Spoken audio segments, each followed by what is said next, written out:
Hi there everybody, I'm Paul on camera and this is Game Turtle. Today I'm going to be talking about the HTC Vive. A friend of mine recently picked up a Vive and it's a VR headset, but unlike the Oculus Rift, it also has sort of motion tracker hand things that you use. So basically, as well as just having the headset, you've also got control over your hands as well. And because of that motion tracking, you can actually move around a room. If you've never tried VR, it's really hard to explain just how impressive it all is. It's sort of like you can watch a clip of someone on a VR and it just looks fine, it looks normal. You're in first person, like lots of first person games, and it just seems more or less the same. But when you're actually immersed in it, it's covering your face, so you've got your earphones on, you're all set. It's a really strange experience, I guess you'd say. That arcade machine is a really fun arcade game. I'm gonna go pet the dog. Hey dog. No, dog! Jesus. Dog, come back! You can just walk to it. I don't want to. Yeah, take that. Good dog.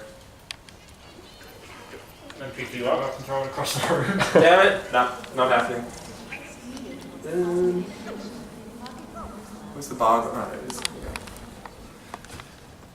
I want to just get it. So, when I had to go on the Vive at a friend's place, I tried out Valve's The Lab, and it's basically just a sort of an environment you can explore and really test some things out in the room, as well as a few sort of mini-game type things going on. So there was an archery specific mini-game, and there was stuff like a bit of a bullet hell shooter type thing you control. There was one that was just a sort of interactive room, which was the secret shop from Dota 2.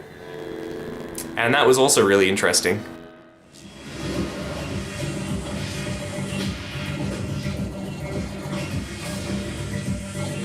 This is very cool. Yeah, how much fun is it? The aim is really good. It sort of automatically aims at... Well, yeah. But like, just you can do tiny movements to dodge these little balls. Yeah, and the way it feels in your hand, how the controller vibrates just a tiny bit. Yeah. It just feels really good. It actually feels like you're pushing it through the air. It does, yeah.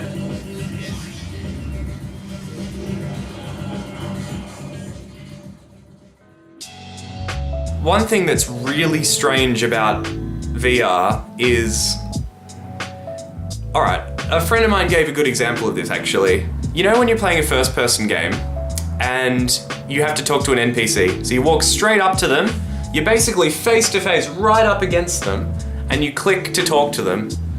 In a normal game, there's nothing really weird about you talking this close to another person, even though in real life it's really strange, but just the effort of standing in front of someone, it's actually quite confronting standing that close to someone in VR. So moving quite close to someone like that is actually quite a strange thing. And that's a really good way of putting it, because things that seem normal when you're playing on a screen like normal are like just impressive when you're on a headset, on a VR headset. And even simple actions like, basically, I patted a robot dog, which was pretty cool. The bow and arrow was really exact. It was so precise. Like they're simple things, but it just simple actions are really impressively done in virtual reality with these things. Even just the scale of something. For the secret shop example, I was in basically just a small shop, wooden shop building. But for me being in there, it was really sort of stressful because there were all these things moving around, there were all these strange creatures. There was one down on the ground, one of the courier creatures that was quite intimidating, even though it clearly wasn't doing anything. Just it being so close to me and I not knowing what it would do was actually something really strange for me. That's freaking me out, man. Can you see that? Yeah, crouch down, have a close look Oh, at it. there's a tide hunter down there. Go like crouch down, get on your hands and knees and look at it. No, it makes me uncomfortable. I'm gonna go to this octopus instead. Not happening.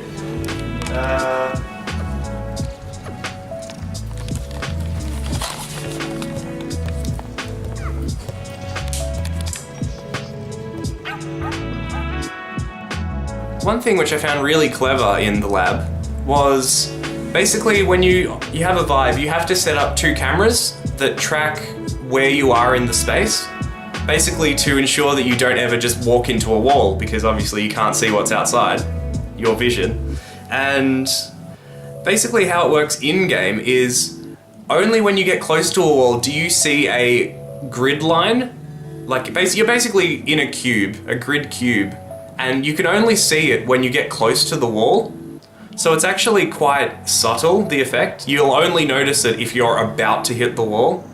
But it's a really safe way of getting you to be able to walk around, because you can walk around within this cube and within the environment, but only to the borders of your real life play space, which is a really clever way of doing it, really sleek way of doing it, I guess you'd say. How do I press the... Oh, what? I did not know you could do that. Oh my god, this controls so well. Oh, you can aim it. Oh my god. This is magnificent. Oh, and another thing which I found really interesting was how the hand trackers work.